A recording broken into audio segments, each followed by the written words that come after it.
பேருக்கு பார்த்தீங்கன்னா பிரச்சனை மேலே பிரச்சனை வந்துக்கிட்டே இருக்கும். ரொம்ப தீராத கஷ்டம் இருக்கும். எந்த ஒரு சொல்யூஷனுமே அவங்க லைஃப்பில் வந்து கிடச்சிருக்காது.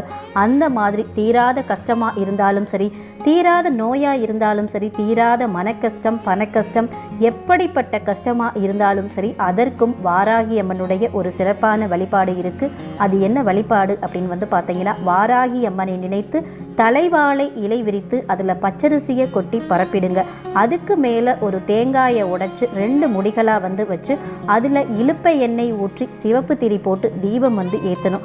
இந்த பரிகாரத்தை உங்கள் வீட்டு பக்கத்தில் இருக்கக்கூடிய வாராகி அம்மன் கோவில் இருந்தால் அங்கே போய் செய்யலாம். கோவிலுக்கு போக முடியாதவங்க வீட்டிலேயே சின்ன வாராகி அம்மன் திருவுருவப்படத்தை வைத்து அதன் முன்னாடி இந்த வழிபாட்டை வந்து செய்யலாம்.